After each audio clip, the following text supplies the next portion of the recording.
Il a été crucifié à cause de sa faiblesse. Mais il vit par la puissance de Dieu. Il vit par la puissance de Dieu. Nous aussi. Nous sommes faibles en lui. Nous sommes faibles comme serviteurs. Mais nous vivons avec lui. Par la puissance de Dieu. Par la puissance de Dieu. Pour agir envers vous. Pour agir envers l'Église. Verset 5. Examinez-vous. Examinez-vous. Vous-même. Critiquez-vous vous-même. Pour savoir si vous êtes dans la foi. Pour savoir si vous êtes dans la foi. Éprouvez-vous vous-même. Éprouvez-vous vous-même. Ne reconnaissez-vous pas que Jésus-Christ est en vous? Exactement. À moins que peut-être que vous ne soyez réprouvés. Et à moins que l'épreuve vous a amené à l'échec, dit l'autre version. Mais j'espère que vous reconnaîtrez que nous ne sommes pas réprouvés. Amen.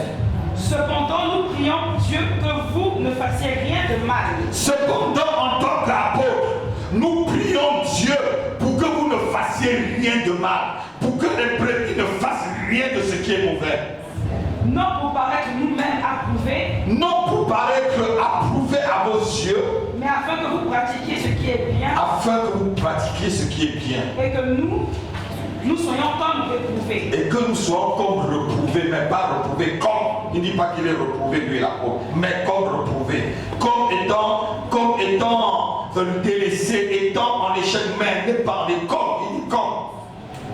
Car nous n'avons pas de puissance contre la vérité. Écoutez-moi, dites avec moi, nous n'avons pas la puissance. Nous n'avons pas la puissance contre la vérité. Dites encore avec moi, nous n'avons pas la puissance contre la vérité. Nous n'avons pas la puissance contre la vérité. Nous n'en avons que pour la vérité. Et nous n'avons que pour la vérité. Verset 9.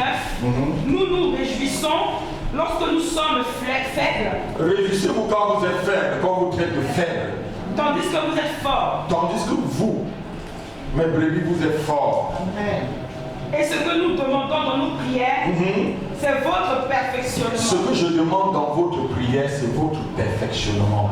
Amen, lis-moi ta version. Voici donc la troisième fois que je viendrai chez vous. Comme le dit l'Écriture, toute affaire sera réglée sur la déposition de 2 ou 3 témoins. Je vous ai déjà prévenu lors de ma seconde visite, et maintenant que je me trouve encore loin, je le répète à ceux qui ont péché précédemment. À ceux qui ont péché précédemment ainsi dans cette affaire. Quand je reviendrai, j'agirai sans ménagement. J'agirai, dit l'apôtre, sans ménagement. Je prendrai mon autorité apostolique, dit certains versets, pour agir dans cette affaire. Puisque vous voulez avoir la preuve que le Christ parle par moi, vous n'avez pas affaire à un Christ faible. Vous n'avez pas affaire à un Christ faible dans cette église. Dis dans la maison de prière. Nous n'avons pas affaire à un Jésus-Christ faible. Nous avons affaire à un Jésus-Christ fort. Continuez mon fils. Il agit avec puissance parmi vous. Il agit avec puissance parmi vous. Certes, il est mort sur la croix à cause de sa faiblesse, mais il vit par la puissance de Dieu. Nous de même, dans notre union avec lui, nous sommes faibles, mais nous nous montrerons vivants avec lui par la puissance de Dieu dans notre façon d'agir envers vous. Faites donc vous-même votre propre critique. Faites donc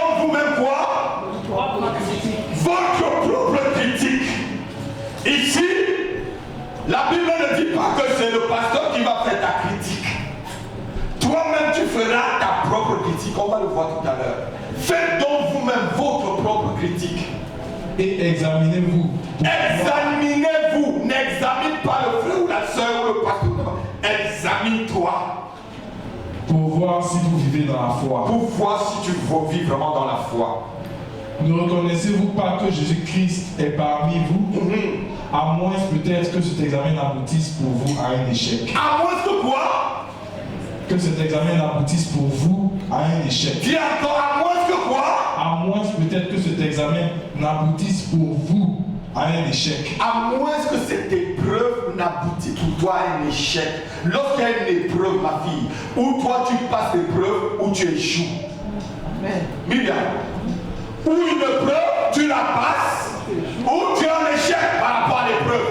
Mais dans cette église, je prie pour vous chaque jour que l'épreuve soit pour vous un succès, une victoire. Oh, je crois que quelqu'un devrait dire vraiment amen. Je crois que quelqu'un devrait dire vraiment amen. À moins que l'épreuve soit pour vous un échec, continue mon fils. Mais vous reconnaîtrez, je l'espère, que nous avons fait nos preuves. Vous reconnaîtrez quand même que l'apôtre a fait ses preuves. Ce que nous demandons à Dieu, c'est que vous vous absteniez de tout mal. Ce que je demande à Dieu, c'est que cette église s'abstienne de tout mal. C'est que chaque membre de cette église s'abstienne de tout mal. C'est que mon fils, tu t'abstiens de tout mal. De tout ce qui est mauvais. Des agents de l'ennemi qui peuvent vous entraîner dans le mal. C'est ce que ma prière, nuit et jour. Continue mon fils. Car en fait, nous ne tenons pas du tout à montrer que nous avons fait nos preuves.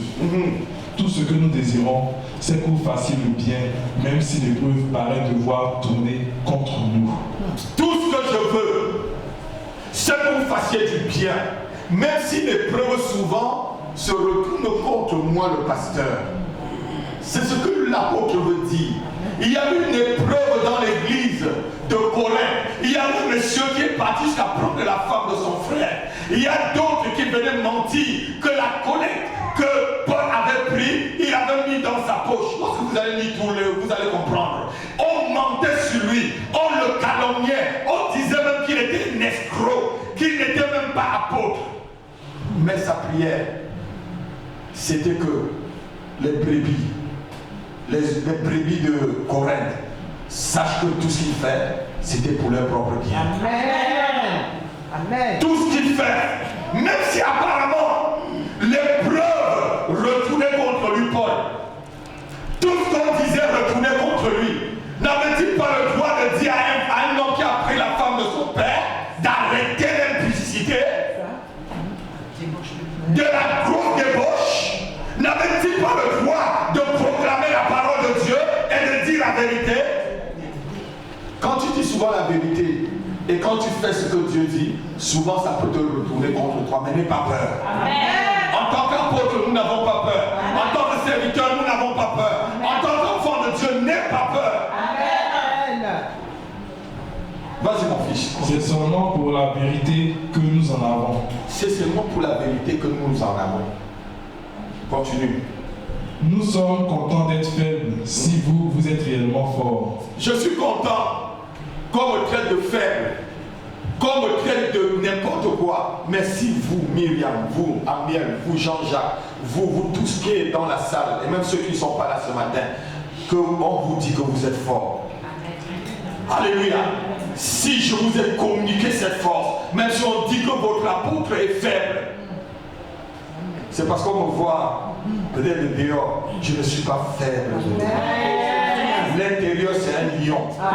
Quand il s'agit des choses divines, l'intérieur, c'est un lion. Il n'y a pas d'aménagement pour moi. Il n'y a pas il n'y a pas de compromis à faire lorsqu'il s'agit des choses divines. Notez-le avec moi aujourd'hui. Lorsqu'il s'agit des choses divines, je n'ai pas de compromis à faire. Je n'ai pas de compromis à faire. Je n'ai pas de compromis à faire avec qui que ce soit. C'est justement ce que nous demandons à Dieu dans nos prières. Votre complet rétablissement. Votre complet rétablissement, c'est ce que je demande. Alléluia. Amen. On va lire encore Jacques, chapitre 3, versets 13 à 18. Non, Elodie va lire dans sa version et tu vas lire dans ta version alors que je l'enseigne ce matin. Jacques chapitre 3, verset 13 à 18. Jacques, c'est tout juste après Hébreu. Verset 13 à 18, chapitre 3, verset 13 à 18. Lequel d'entre vous est sage et intelligent? Lequel d'entre vous est sage et intelligent, dit Jacques? Qu'il montre ses œuvres par une bonne conduite. Qu'il montre ses œuvres par une bonne conduite lorsqu'il y a une épreuve. Avec la douceur de la sagesse. Avec la douceur de la sagesse. Mais si vous avez dans votre cœur. Mais si vous avez dans le cœur. Un zèle amer. Un zèle, ça veut dire une jalousie mal placée. C'est notre version, vous allez lire. Une jalousie amère. Et un esprit de dispute. Un esprit de dispute. Ne vous glorifiez pas. Notre version dit un esprit de querelle. De rivalité, notre version. Continue. Et ne mentez pas contre la vérité. Ne mentez pas contre la vérité.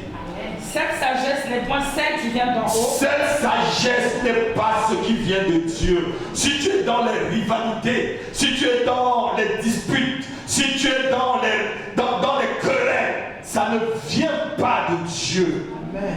Je dis ça ne vient pas de Dieu. Et ça ne viendra jamais de Dieu. Ça ne viendra jamais de Dieu. Le Saint-Esprit ne peut pas t'inspirer dans les querelles. Le Saint-Esprit ne peut pas t'inspirer dans les rivalités. Le Saint-Esprit ne peut pas t'inspirer dans la destruction des autres. Mais elle est terrestre. Elle est terrestre. Charnelle. Charnelle. Diabolique. Diabolique. Car là où il y a un zèle amer. Là où il y a un zèle amer. Il y a un esprit de dispute. Il y a un esprit de dispute. Il y a du désordre. Il y a du désordre. Et toutes sortes de mauvaises actions. Et toutes sortes de mauvaises actions. La sagesse d'en haut. La sagesse qui vient d'en haut. Est premièrement pure. Est premièrement pure. Ensuite pacifique. Ensuite pacifique. Modérée. Modérée. Conciliante. Conciliante. Pleine de miséricorde. Pleine de miséricorde. Et de bons fruits. Et de bons fruits. Exempte. Exempte. De duplicité. De duplicité, d'hypocrisie. Le fruit de la justice. Le fruit de la justice. Est semé dans la paix. Est semé dans la paix. Par ceux qui recherchent la paix. Par ceux qui recherchent la paix. Lis ta version, mon fils.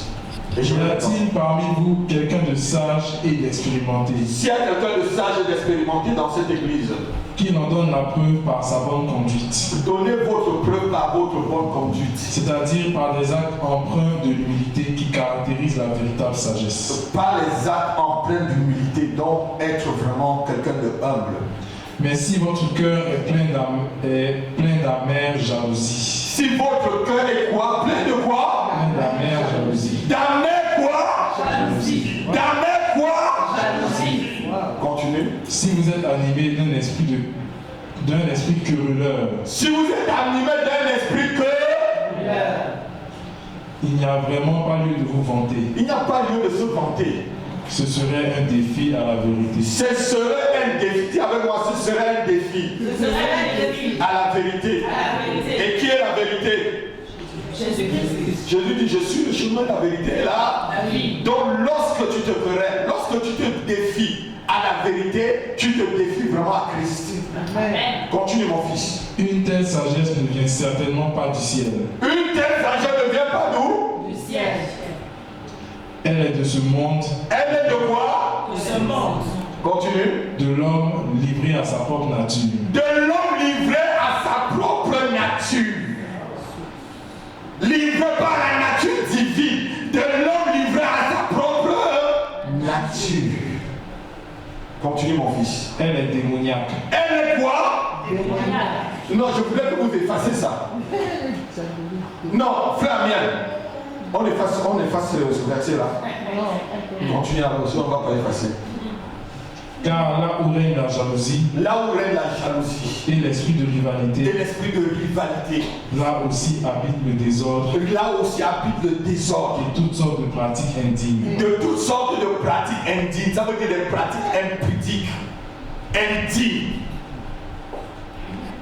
Au contraire, la sagesse qui vient d'en haut, au contraire, la sagesse qui vient de Dieu, est en premier lieu pure. Est en premier lieu pure. De plus, elle aime la paix. Et de plus, elle aime quoi? Non, elle aime le désordre. Elle aime quoi, frère Goda? Non, elle aime le désordre. C'est écrit ici qu'il faut qu'elle aime le désordre. Papa, c'est écrit, elle aime quoi? Elle aime quoi, ma fille Myriam? Elle aime quoi? C'est la sagesse qui vient de Dieu, elle aime la paix. Continue mon fils. Elle est modérée et conciliante. Elle est modérée, ça veut dire, elle est, que veut dire la modération? Équilibré. Je vous ai parlé de l'équilibre ici. Il y a des DVD. Équilibre dans la vie chrétienne. Équilibre dans tout ce qu'on fait. Équilibre dans tout ce qu'on vit. Équilibre dans tout ce qu'on manifeste. Équilibre. Équilibre. Dis équilibre. Équilibré. Dis équilibré. Seigneur. Rends-moi équilibré.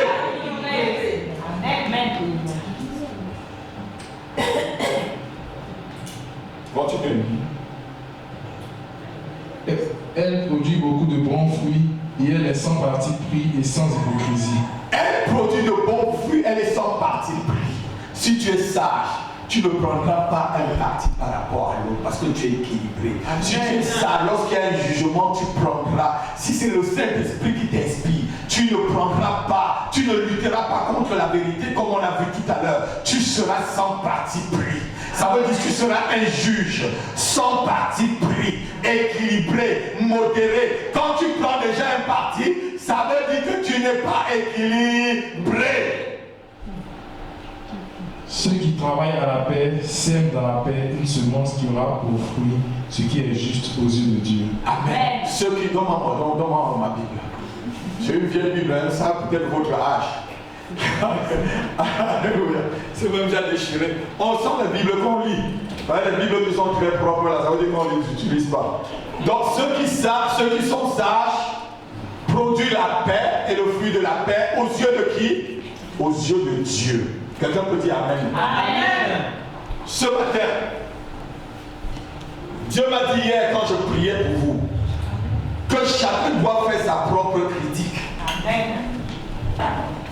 Chacun doit faire sa propre critique.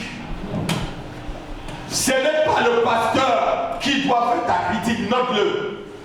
La Bible dit dans le livre de Jacques, pardon, dans le livre de 2 Corinthiens chapitre 13, je crois pas du verset 5 qui dit, examinez-vous pour voir si vous êtes d'accord dans la foi. Critiquez-vous vous-même. Ne critique pas une autre personne lorsqu'il y a une épreuve. Vois-toi face au miroir de l'épreuve. Regarde ta foi face au miroir de l'épreuve. Regarde ta persévérance face au miroir de l'épreuve. Regarde-toi.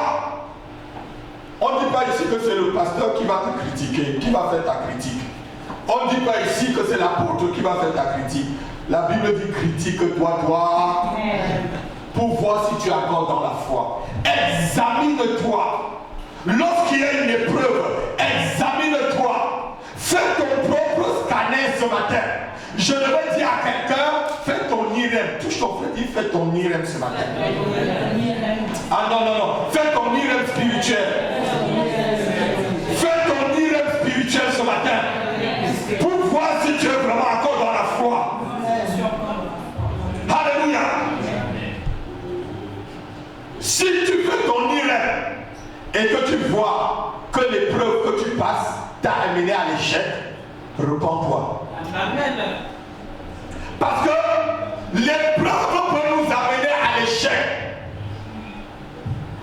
L'autre version dit désapprouvé, mais la version française courant dit du moins que cette épreuve vous a amené quoi? À l'échec. Lorsqu'on traverse une épreuve, soit on échoue, soit on a... Non, quelqu'un n'est pas avec moi. Examinez-vous vous-même pour voir si vous vivez dans la foi. Néanmoins, vous, pardon, ne reconnaissez pas vous que Jésus-Christ est en vous, parmi vous, pardon, à moins peut-être que cet examen n'aboutisse pour vous à un échec. À un échec. Il y a des gens qui ne s'examinent jamais. Il y a des chrétiens qui n'examinent jamais leurs actes, qui n'examinent jamais leur façon de parler,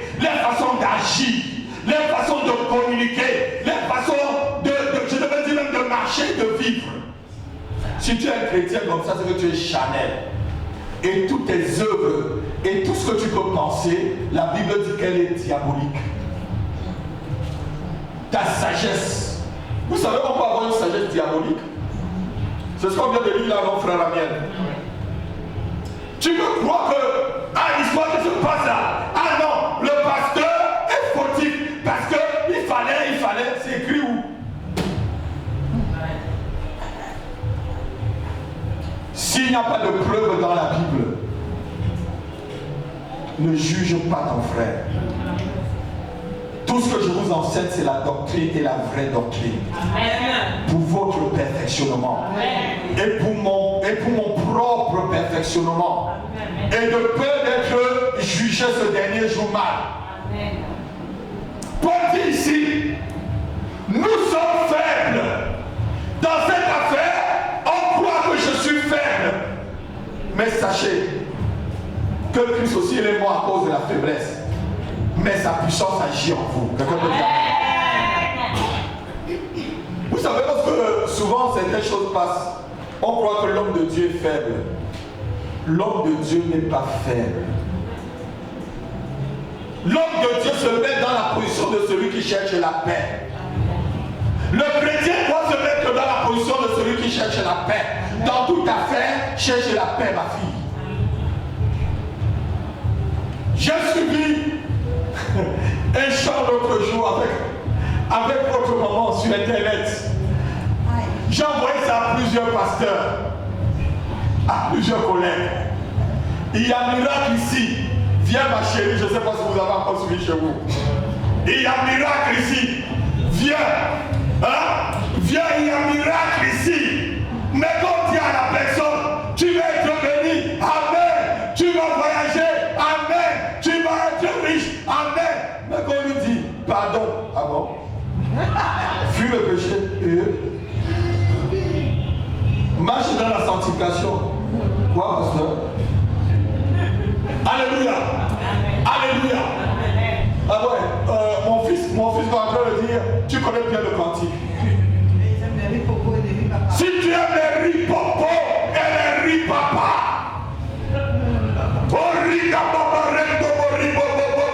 si tu aimes les ripopo et les ripapa, viens ma chérie. Il dit même viens ma chérie. Et ce frère qui chante le cantique a dit, il y a des pasteurs qui ont compris cela. Ils ne sont pas dans les gros discours. Ils ne sont pas dans les longs discours. Alléluia. Ils sont dans les faux discours. Ils parlent des faux pasteurs, ce frère. Ils parlent des gens peut-être qui ont vendu l'onction, qui ont perdu la vision, comme le vieux prophète. Je vous ai déjà parlé de l'histoire du jeune prophète et du vieux prophète. Le vieux prophète avait perdu la vision. Il était à Bethel, là où l'impudicité régnait, là où les gens faisaient du mal dans le temple de Dieu. Il n'était pas capable de dire à Jéroboam, tu fais mal. Un homme, un jeune homme de Dieu venant de loin vient et il manifeste de la puissance de Dieu sur le terre. Et il veut même que la main de Jéroboam devienne sec. Et après il prie pour que la main devienne normale. Le vieux prophète, il dit aussi qu'il est prophète alors qu'il avait perdu la vision. Ne perdez jamais la vision de Dieu. Amen. Ne vendez la vision de Dieu à personne. Amen. Ne vendez la vision. Tout ce qu'on fait dit, ne vends pas ta vision. Ne vends pas ta vision. Ne vends pas ton salut. Ne vends pas ton salut. Quelle qu'en soit l'épreuve, ne vends pas ton salut. Vous savez, on est ici ce matin-là. Chacun est là pour son propre frère. Tu es là pour moi. Tu es là pour moi, ma fille. Pourquoi tu es là pour moi? Si quelqu'un est là pour moi, qui sort. Si quelqu'un est dans la salle pour moi, qui part. Parce que tu es là pour moi, je ne suis pas mort à la croix pour toi. Parce que moi non plus, je ne suis pas ici pour vous. Je suis pour Jésus-Christ et Jésus-Christ ressuscité. Amen. Vous savez, on n'a pas dit que dans la vie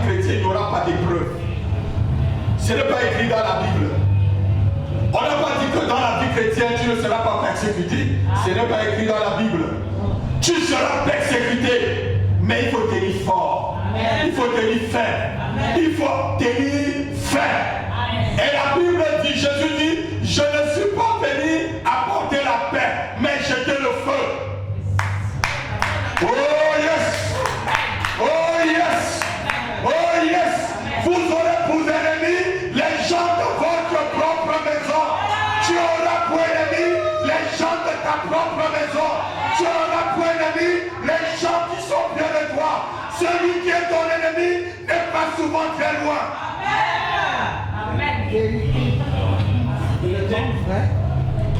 N'oubliez pas la parole de Dieu lorsqu'il y a une épreuve, mon fils. Que celui qui est sage montre sa sagesse. C'est ce que la Bible dit. Que celui qui est parmi vous qui est sage montre sa sagesse, pas son humilité, pas son intelligence. Lorsqu'il y a une épreuve, vous avez tendance à juger humainement. La sagesse de l'homme, la sagesse de l'homme, dans l'épreuve, juge d'une façon divine. Amen. Vois la façon divine dans une épreuve. Sinon, ton intelligence sera diabolique.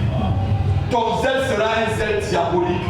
Ton zèle ne t'amènera pas nulle part. Est-ce que tu peux juger à la place de Dieu?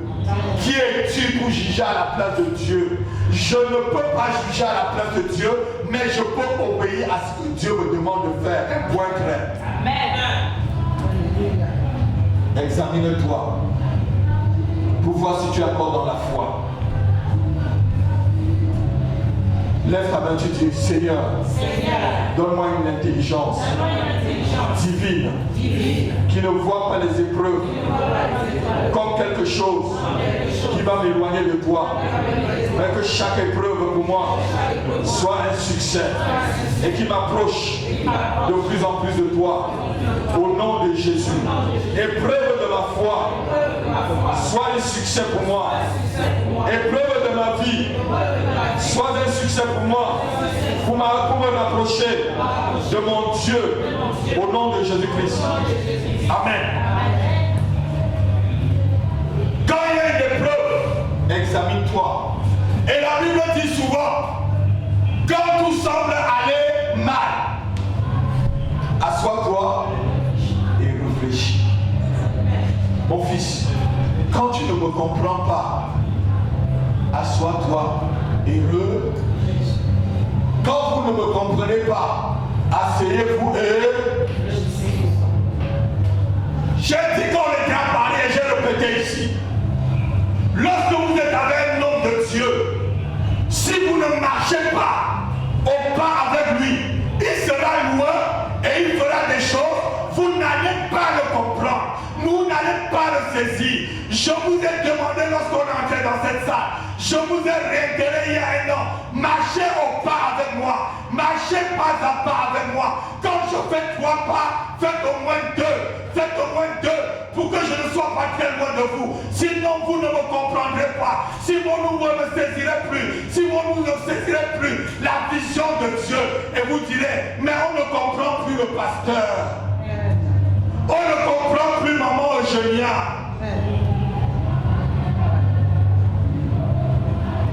Croyez-vous que je me lève, je quitte le Gisors? Au lieu de dormir, je viens ici pour vous amener en enfer. Je n'ai pas une maison pour dormir. Je n'ai pas un travail. Pourquoi je fais ce travail? C'est parce que c'est la vocation. C'est une vocation. Ce que je fais, mon fils, c'est une vocation. C'est un appel qui est attaché à ma vie, ma fille. Même si les sorciers, même si les sorcières de toute l'île de France, de toute l'Europe se réunissent, ils ne pourront jamais éteindre cette vocation en moi. Ils ne pourront jamais m'empêcher de marcher sur la route de ma destinée. Parce que celui qui m'a appelé est avec moi et il est plus fort, il est plus puissant que tous les sorciers de l'île de France, que tous les sorciers de l'Europe et que tous les sorciers de l'univers. Personne.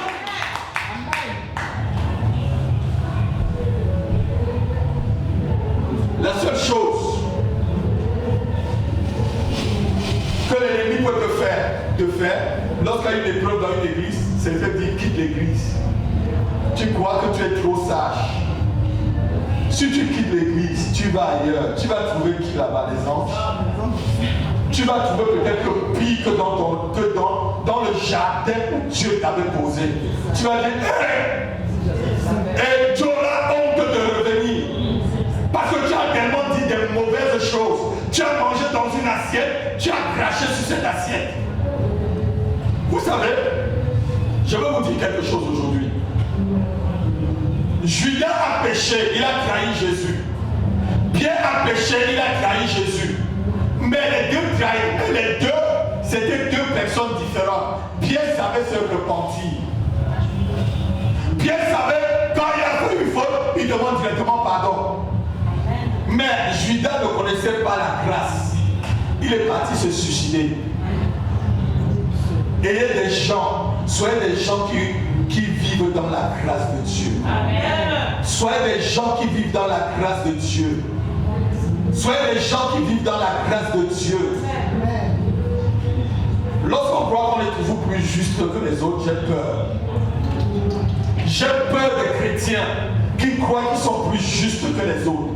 J'ai peur des chrétiens qui sont devenus des censeurs dans l'église. Examine-toi avant d'être le surveillant général de l'église de Dieu. Il y a des gens à l'église, c'est le surveillant général qui t'a nommé surveillant général de son œuvre. Censeur des pasteurs, censeur de l'église, censeur des brebis, censeur des frères et sœurs. Ton intelligence est diabolique, c'est que tu cherches de querelle. Surveillant général. Moi, je veux pas les surveillants généraux aussi, je veux les chrétiens, les brebis. Amen. Et même si tu es un surveillant général, tu ne peux pas marcher avec moi. Alléluia. Amen. Je veux des chrétiens et des brebis. Je veux des gens qui aiment le Seigneur. Je ne veux pas des gens, lorsqu'il y a un problème, on commence à pointer. Vous savez, il y a des problèmes que Dieu le met.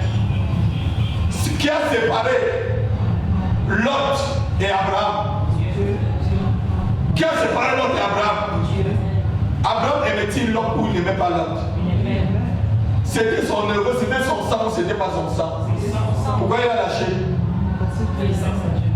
Dieu peut permettre souvent une division. Pardon, Dieu peut permettre une séparation, mais pas une division. Si tu sèmes une division dans une église, c'est que tu es de Satan. Celui qui sème une division dans l'œuvre de Dieu, c'est qu'il est de Satan, je le redis une troisième fois. Il n'y a que Satan qui lutte contre l'œuvre de Dieu. Dieu peut-il lutter contre lui-même? Jésus dit, est-ce qu'un royaume peut lutter contre le même royaume? Ça veut dire qu'il est divisé. Est-ce que Dieu, le Saint-Esprit peut t'empêcher de venir à l'église? Non. Tu peux te lever le matin, tu t'habilles, tu dis je ne pars pas à l'église, et tu dis que c'est l'Esprit de Dieu qui te dit non. Si tu l'as, c'est que c'est Satan qui t'a eu. Ce que Satan t'a déjà pris, il t'a déjà enroulé jusqu'à mettre dans sa poche. Prie le Seigneur pour sortir de ses poches. Amen. Prie le Seigneur pour sortir de ses poches. Amen. Le Saint-Esprit te poussera à aller adorer. Le Saint-Esprit te poussera à aller prier. Le Saint-Esprit te poussera à aller louer le Seigneur. Le Saint-Esprit ne te dira jamais reste. Je vous avertis. Si tu te lèves le matin, je ne veux plus aller à l'église, il y a trop de problèmes. Tu as déjà vu un malade qui fuit l'hôpital? Si tu as trop de problèmes, si un malade qui fuit l'hôpital, il va mourir. Un malade qui fuit l'hôpital va se suicider. Amen. Si tu es malade, qu'est-ce que tu fais? Alors si tu as des problèmes, viens vraiment à l'église, viens chercher le Seigneur. Je crois que quelqu'un devra acclamer le Seigneur. Je crois que tu devras acclamer le Seigneur. Je crois que tu devras acclamer Dieu. Je dis, je crois que tu devras vraiment l'acclamer. Un malade qui fuit l'hôpital. Est-ce que c'est logique, papa? Mon fils, est-ce que c'est logique qu'un mari fuit l'hôpital? Alléluia. Je cherche pantalon, je cherche le genou. Il va à l'église, je ne vais pas aujourd'hui. Il est parti jusqu'à la gare, il dit attends-moi. C'est l'ennemi. Si tu veux venir à l'église, mon fils, et qu'il y a quelque chose qui t'empêche, sache que cette chose-là n'est pas pour ta gloire. Sache que c'est quelque chose qui peut te reculer. Si tu avais décidé de venir à l'église dimanche, tu te lèves, tu as tout préparé, et que quelque chose t'empêche le dimanche, là, dis à cet obstacle-là, tu ne m'empêcheras pas d'entrer dans ma destinée. Tu ne m'empêcheras pas de recevoir ma bénédiction ce dimanche. Tu ne m'empêcheras pas de recevoir ma grâce ce dimanche. Dieu peut-il t'empêcher? Où est-ce que c'est écrit que Dieu a empêché quelqu'un de venir l'adorer? La Bible dit dans le psaume 150 que tout ce qui respire loue l'Éternel. Et tu respires. Tu restes à la maison, tu ne veux pas louer Dieu. Tu dis, ah, il faut que Dieu me parle encore. Pour que j'aille aller dans cette église-là. Il faut que Dieu, je n'ai pas la conviction, il faut que Dieu me parle. Dieu ne te parlera pas, Satan va te parler. Puisque tu as déjà pris le fruit défendu jusqu'à tu as attrapé à la main. Tu as déjà ouvert la bouche, bientôt tu vas la bloquer.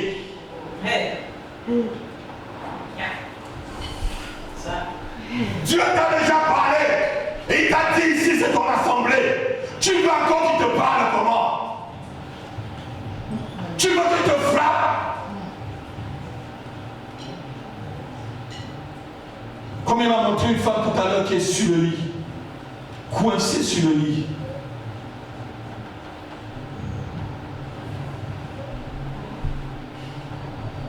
Je n'ai pas envie de parler. Tu veux qu'il te frappe? Qui veut que Dieu le frappe? Lutte alors contre la vérité. Je ne voudrais pas que Dieu me frappe. C'est pourquoi je ne lutterai pas contre la vérité. Et si je pêche, je mets mes genoux par terre. Je dis Seigneur, pardonne-moi et je ne le refais plus. Mais si dans une affaire je suis clair, je m'en viens à Dieu. C'est ce qu'on dit quoi? Je m'en remets à Dieu. C'est ce que le français dit.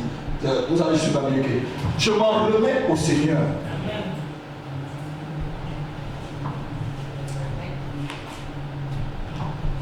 Je partageais une vision que j'ai faite l'autre jour dans la nuit avec ma femme. Quelqu'un me donnait une robe blanche. Et je mettais la robe blanche. Après je lui dis non, je ne suis pas une femme. Je peux mettre une robe. Et je me suis réveillé. Une robe tellement blanche. Vous voyez le papier là? Plus blanc que blanc. Plus blanc que ça. J'avais mis la robe sur moi comme vous, mes enfants. J'avais complètement oublié. Mon âme avait oublié que au ciel, les gens mettent des robes blanches. Amen. Amen. Amen. Il n'y avait une tache sur ces robes. C'est là où je me suis levé.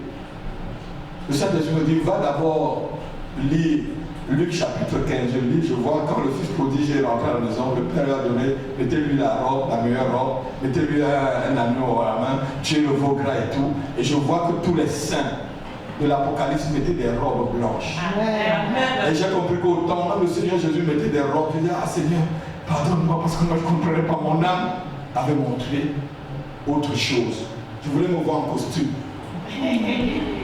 Pasteur, bien costume. Je me voyais bien costumé là. Ah ouais, je vais dire que je suis un grand pasteur.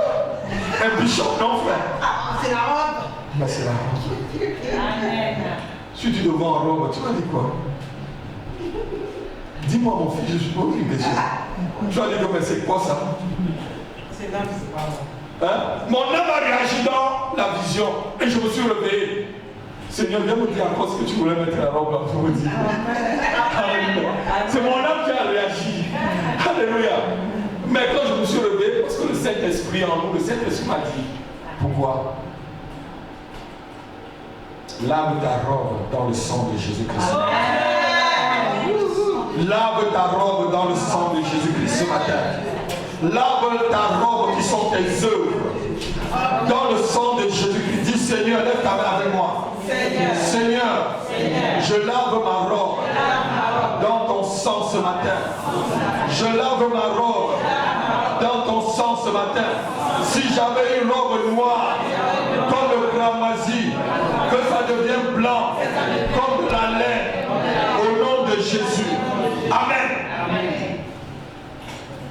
faites ta propre critique. Dans une affaire, faites votre propre critique, faites votre propre examen.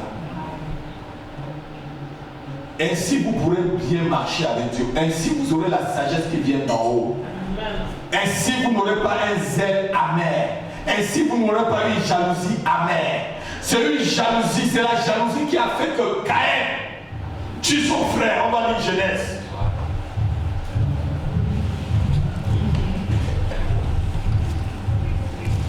On va lire rapidement. Et écoutez un peu ce que Dieu dit à Caïn. Il lui dit ceci.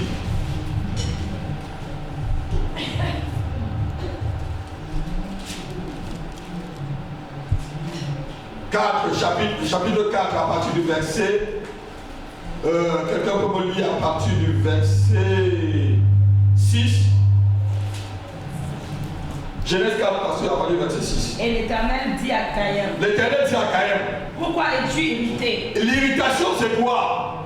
C'est la colère, c'est la jalousie. Et je veux vous dire, si tu es jaloux, tu es en train de te préparer pour devenir un sorcier. La jalousie, c'est le laboratoire, c'est l'école nationale, l'école supérieure nationale, l'école des diplômés pour devenir des sorciers. Si tu es quelqu'un de jaloux, je te dis, tu as l'école supérieure, école interarmes, école ENA, école supérieure, je devais dire polytechnique pour devenir un sorcier.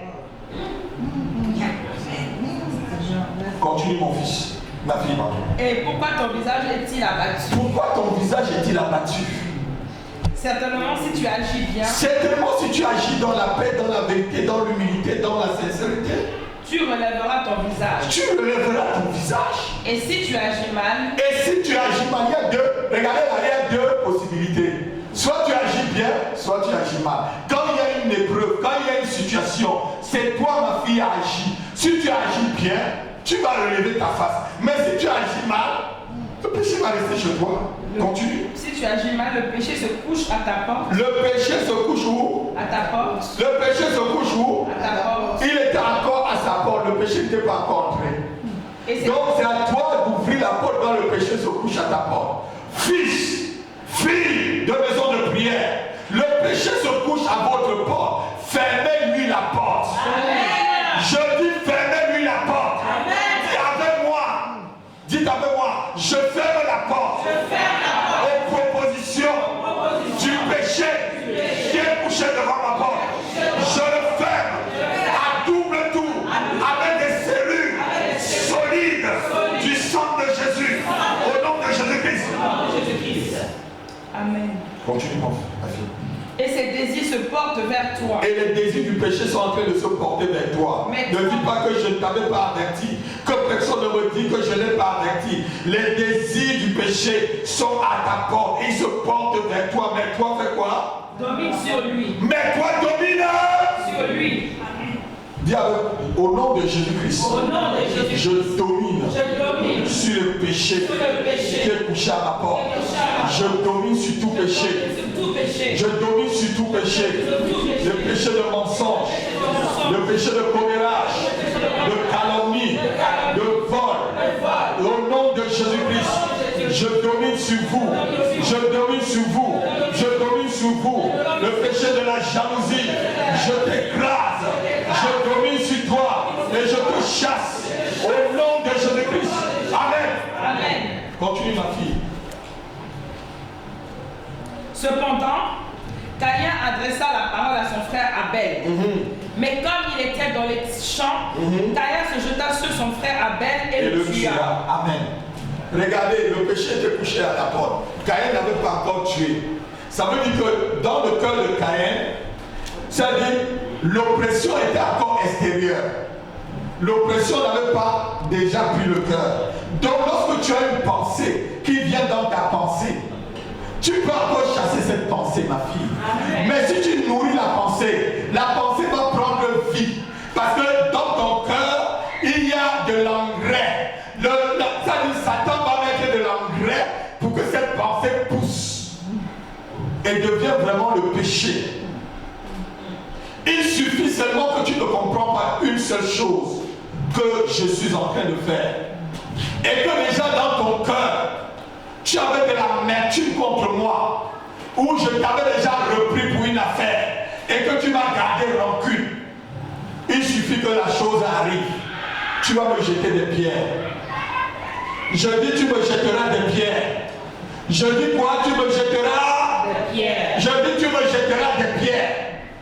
Parce que tu auras déjà nourri le péché contre le pasteur. Tu auras déjà nourri le péché contre la soeur. Tu auras déjà nourri le péché contre le frère. Tu auras déjà nourri le péché contre l'église. Le péché se couche encore à ta porte. Mais toi, domine sur le péché. Ce n'est pas moi qui va dominer sur le péché qui est à ta porte. J'ai déjà, moi, en tant qu'apôtre, je domine sur tout péché. Qui peut se mettre sur ma porte? Qui peut se mettre devant moi? Je les écrase.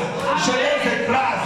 Et mon rôle, mon devoir, c'est de t'exhorter, de dominer sur le péché qui se couche devant ta porte. Et que le désir se porte vers toi, bien dit. Le désir du péché se porte vers toi. Ça veut dire, ça te montre comment c'est joli. Ta rébellion est très jolie. Ta rébellion va te montrer que tu es un grand. Tu n'es pas n'importe qui. J'aime parler, je ne suis pas n'importe qui. Tu vas parler, ça a changé quoi? Ta rébellion contre moi va changer quoi? Plutôt quand tu te rebelles contre un homme de Dieu, tu as tué toute ta destinée. Tu as tué ta destinée. Tu as tué ta destinée. Au lieu de te rebeller contre un homme de Dieu, je préfère que tu te rebelles peut-être. Même ton patron, il te donne encore le travail. Rebelle pas contre ton voisin qui ne connaît pas Dieu. Rebelle-toi. Être près d'un homme de Dieu peut être un privilège pour toi, comme ça peut être aussi ton malheur. Élisée et Géasi dormait près d'Élisée. Il avait le droit de le toucher. Il ne demandait pas l'audience à la sœur Nathalie pour entrer dans le bureau d'Élisée. Il allait le voir sans problème. Mais il a fini par énerver Élisée. Il a fini, Élisée en a eu marre. La Bible dit que la génération de la lèpre est restée sur Géasi à perpétuité sur toute sa lignée. Donc en Israël, peut-être il y a encore des lépreux qui sont de la famille de Géasi. Alors qu'il a servi près d'un homme de Dieu, où même après sa mort, ses os ont ressuscité un mort. Je dis où même après sa mort, ses os ont ressuscité un mort. Vous avez jamais vu l'histoire? Où un mort où on partait l'enterrer, on a jeté, il est tombé sur les os d'Élisée, il est ressuscité. Vous avez vu cette histoire? Amen. Parce que Élisée a servi son Dieu, même dans la maladie, même dans la douleur, on venait le consulter. Tant qu'il respirait, il respirait toujours sa vocation. Amen. Paul a servi Dieu dans la douleur avec une écharpe. Vous savez ce que c'est qu'une écharpe? Ça veut dire que tu as mal tous les jours et tu te lèves pour dire que Dieu guérit. Tu as mal tous les jours et les gens viennent mettre des mouchoirs sur toi, aller poser sur d'autres malades et ils sont guéris. Mais tu as mal. Et tu pries Dieu et tu dis ma grâce te suffit. Vous connaissez ces choses? Vous connaissez ces choses? Entrez dans cette dimension. Examine-toi, tu entres dans cette dimension. Qu'il pleuve, qu'il neige, qu'il vente, que le ciel tombe et que je suis le seul vivant, j'adore l'Éternel. Amen. Que je sois abandonné ou que je sois entouré, j'adore l'Éternel. Amen. Oui, fils, soyez des hommes et des femmes qui aiment Dieu dans toutes les conditions. Amen. Qui aiment Dieu dans toutes les conditions. Si tu te regardes d'abord, avant de te vouloir aller servir Dieu, on a tellement de problèmes souvent qu'on ne peut pas se lever. Si tu regardes ta propre personne, tu dis, il faut que je m'occupe d'abord de moi avant de m'occuper des autres. Mais Dieu te dit, occupe-toi des autres, il va s'occuper de toi. Cherche premièrement le royaume de Dieu et sa justice. Et les autres choses viendront après. Mais si tu cherches d'abord les autres choses, le royaume de Dieu va te fuir. Je dis le royaume de Dieu va te fuir. Je dis le royaume de Dieu va te fuir si tu cherches les autres choses. Cherche d'abord le royaume. Cherche d'abord le royaume. Oui. Quand le roi qui a fait son festin a invité les gens, disant venez manger. D'autres ont dit, j'ai eu un champ, je vais maintenant le visiter. Et je vais voir celui qui m'a vendu le champ. Je dis, hein, c'est des fausses excuses. S'il laissait ce jour-là, il allait au festin, ça devait ruiner celui qui l'a vendu le champ. On a toujours souvent des fausses excuses pour ne pas faire ce que Dieu nous demande de faire. L'autre qui dit, je suis marié, il faut que je m'en vais m'occuper de ma fiancée, de ma femme. Ne pouvait pas-il amener aussi sa fiancée au festin? Ça devait changer quoi? Quand vous n'aimez pas le Seigneur de tout votre cœur, vous allez trouver toujours des excuses. Vous ne direz jamais que l'apôtre Happy ne vous a pas prêché. Vous ne témoignerez jamais devant Dieu que je ne vous ai pas dit la vérité. Il vous dira non, mon serviteur vous a toujours enseigné dans l'exactitude de la parole. Amen. Oui, est-ce que quelqu'un l'a empêché de venir avec sa fiancée? Non. Si quelqu'un a fait avec sa fiancée, ça va être même plutôt bien, non? Peut-être que c'est comme les fêtes non, il n'y a pas le peut-être. La Bible n'a pas dit ne venez pas avec vos fiancés. Il a dit trouvez tous ceux qui sont en route.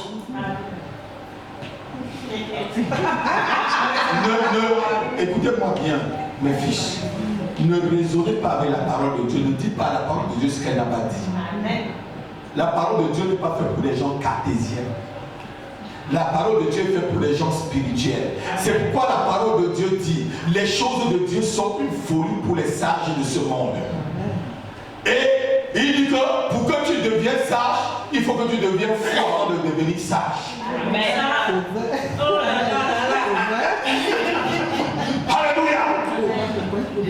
On ne réfléchit pas pour la parole. Ne dit pas la parole de Dieu. Pas de peut-être. De plus que je vous prête, je n'ai pas dit peut-être. J'ai dit ainsi soit-il.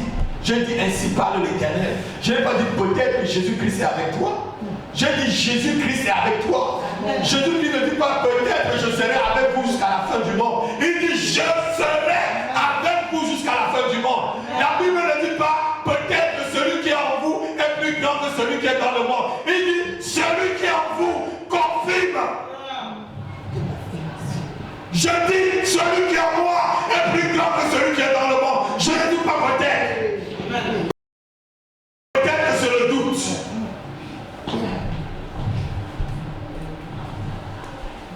Ne cherche jamais une raison pour ne pas adorer Dieu. Ne cherche jamais une raison pour fuir la maison de Dieu, pour fuir la présence de Dieu. Si tu fuis la présence de Dieu, c'est quelqu'un qui fuit son jardin de bénédiction. Et comme Naomi, vous connaissez l'histoire de Naomi, non? Elle a entendu qu'il y avait le bien par là-bas. Elle est partie là-bas, elle a couru. Elle est partie dépouillée, elle est revenue, le pain était encore, Dieu avait béni son peuple. Dieu avait visité son peuple, dit la Bible. Et sa bénédiction, elle a été mangée par quelqu'un. Et sa bénédiction a été mangée dans ce pays. Parce qu'elle a quitté le terrain de sa bénédiction. Ne quitte jamais le jardin de ta bénédiction. Ne quitte jamais le jardin de ta bénédiction. Même si quelqu'un te séduit, qu'il aille. On n'est pas ici pour le même problème. Chacun est ici pour son problème. Moi, je ne vais pas chez le docteur avec le même problème. Peut-être toi tu as la toux. Peut-être l'autre a le mal de ventre. Peut-être l'autre a le mal de genoux. On n'est pas ici pour le même problème. On n'est pas pour le même pro. Donc ne me donne pas des directives. Je veux les directives du docteur. Amen. Et le docteur ici, c'est Jésus-Christ de Nazareth. Et les yeux branchés sur le Christ. Amen. Et le Christ seul. Les aigles, soyez comme des aigles qui voient les choses dans la hauteur. Amen. Les aigles voient les choses dans la hauteur, mon fils. Les aigles ne voient pas les choses dans la vallée. Ils voient des choses étant haut. Je veux que vous soyez des aigles pour marcher avec moi. Amen. Soyez comme moi, je vois des choses dans la hauteur. Amen. Un aigle voit les choses étant en haut. Et il sait différencier la pourriture de ce qui est bien. Vous avez jamais vu un aigle manger la pourriture? C'est les vautours qui mangent tout ce qui est sale. L'aigle t'attrape toujours des trucs entiers, des animaux. J'ai vu un reportage l'autre jour, un aigle qui a pris une biche. Il a soulevé une biche pour partir. Je dis, oh! Avec les griffes, la biche, il est parti avec. Mais si c'est le vautour, il va attendre qu'on a tout mangé jusqu'à ce que les asticots sont dessus, il va venir manger. Tu es un vautour. Tu es un vautour. Si quelqu'un est un vautour qui lève la main dans la salle, je ne suis pas un vautour, je mange pas ce qui est sale, je mange ce qui est propre. Amen. Parce que je m'examine moi-même. Une mauvaise parole, une mauvaise éducation, une mauvaise évangile, une mauvaise exhortation, un mensonge. Quelqu'un qui vous ment sur un homme de Dieu, ne croyez jamais à cette personne. J'ai dit à ma femme, j'ai décidé que quelqu'un, vous avez entendu une déposition de 2 ou 3 personnes pour que la fête soit usée. Tu as venu, pas tous ceux qui sont venus me dire, voulant travailler avec moi, près de moi. Ah, je travaille avec un homme de Dieu, il n'est pas très bon. Bam, Dieu, même pas. Il ne fait pas longtemps près de moi. Et il va quitter à propos aller dire, là-bas que moi-même je n'étais pas bon. Qui n'est pas bon? Qui n'est pas bon? Frère, si je te dis que mon frère là est bien et que tu es ami avec lui, demain je vais te dire que mon frère là n'est pas bien, tu vas encore me croire? Ne crois pas une telle personne. C'est la personne qui est mauvaise. C'est la personne qui veut te manipuler. Amen.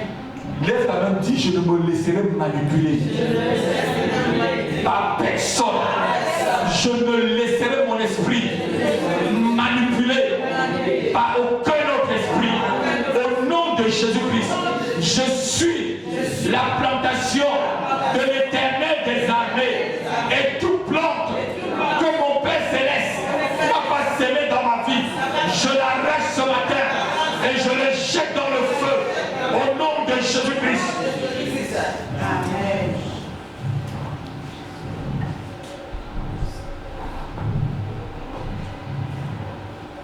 Je te présente quelqu'un, papa. Je te dis qu'il est bien. Demain, je te viens encore te dire non, c'est un diable. Je ne crois pas. Si toi-même, tu ne vois pas qu'il est un diable, ne me crois pas. Je dis ne me crois pas. Ne me crois pas. Vous savez,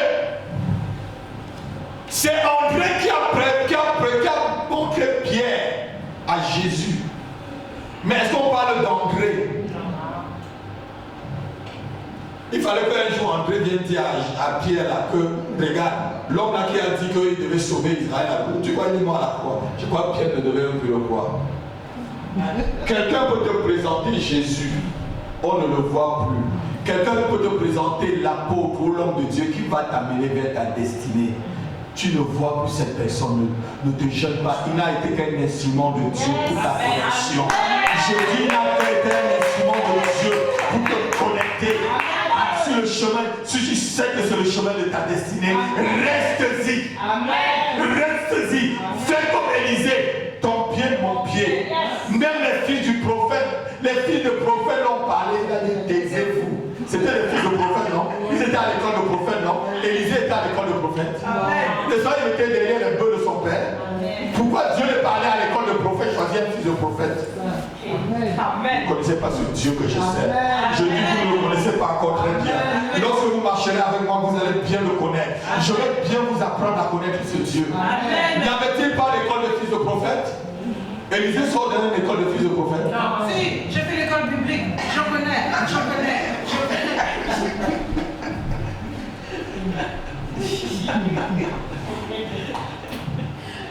Alléluia. En son temps, il y avait les enfants à l'école. C'était le fils de prophète, il y avait une école. Mais Dieu n'est pas parti dans l'école choisie le remplaçant de son serviteur. Quel Dieu! Et tu vas encore réfléchir, fils.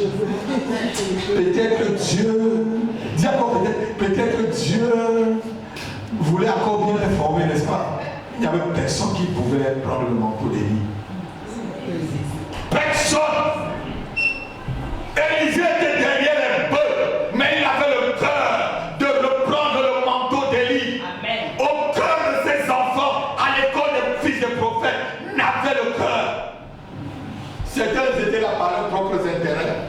Certains étaient là par rapport à ce que peut-être les parents les ont donné. Et certains étaient là parce qu'on les forçait. Comme certains viennent en Jésus, par rapport, ils voient seulement la main. Je vous ai prêché à Paris. Les chrétiens qui prient voient que la main de Jésus. Tu pries tout le temps, ta main, tes yeux sont toujours sur la main de ce que Jésus va te donner. Mendiant spirituel. Tu pries, tes yeux sont que sur la main de Jésus. Regarde un peu sa face. Amen. Regarde un peu sa face. Amen. Alléluia.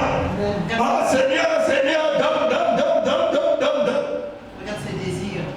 Regarde aussi ce qu'il a besoin que tu fasses. Amen. Regarde ce qu'il a besoin que tu fasses pour lui. Quelqu'un peut dire vraiment Amen. C'est ainsi qu'on fait l'examen. C'est ainsi qu'on s'examine. C'est ainsi que tu peux t'examiner, ma soeur. C'est ainsi que tu peux t'examiner, mon frère. Fais ta propre chirurgie. Ne sois pas. Je suis en train de préparer l'école où l'enseignant sur le disciple-là. Vous connaissez le disciple-là? Voilà, après les 6 mois, je vous ai dit, après, on devait faire 6 mois de. Comme après les 6 mois, je vais reprendre les enseignements. Là, je suis en train de prendre. On va passer maintenant au disciple-là. On voit vraiment qui est vraiment disciple. Je vais prendre le temps pour vous enseigner. Pour ceux qui aiment les enseignements, venez. Ça va être des bons moments pour que tu saches comment marcher avec le Seigneur. Alléluia, c'est une parenthèse. Mais tu dois connaître, faire ta propre chirurgie. Quelqu'un qui se ment soi-même, c'est celui qui est le plus aveugle. Sœur Marie, est-ce que tu peux mentir à la Bible qui est entre tes mains là? Ou est-ce que tu peux mentir à la chaise qui est entre tes mains là, que tu n'étais pas ici à 10h55, pardon, à midi 55 à la réunion ici? C'est comme même ton échappe là va dire Marie, tu mens. Il y a des gens comme ça, ils se mentent à eux-mêmes. Dieu leur montre la vérité sur eux. Ils ferment leurs yeux. Ne sois pas aveugle sur toi-même. Si tu es aveugle sur toi-même, tu es le plus que aveugle. Fais ta chirurgie, critique-toi toi-même. Est-ce que ce que je fais là, c'est bien? Est-ce que ce que je fais là, ça avance l'œuvre de Dieu? Est-ce que ça m'avance ou ça recule l'œuvre de Dieu? Si ça t'avance, va avec. Si ça n'avance pas l'œuvre de Dieu, tant pis pour toi. Celui qui n'est pas avec moi est contre eux. Et si tu te mets contre la vérité, comme j'ai dit tout à l'heure, malheur à toi. Il y a des gens qui sont partis jusqu'à acheter même des soldats pour qu'ils refusent de prêcher l'évangile, pour que l'évangile ne prêche pas prêcher. Vous lisez ça dans, je crois, c'est Matthieu chapitre 28. On les a donné de l'argent pour qu'on dise que Jésus-Christ n'est pas ressuscité. Tu peux prendre ces sous-là. Oui, ma fille, c'est écrit dans le livre de Matthieu chapitre 28. Pour qu'on dise que Jésus-Christ n'est pas ressuscité, que ses disciples mentent seulement. Lève-toi avec moi, tu vas prier. Oh, Raboshanda.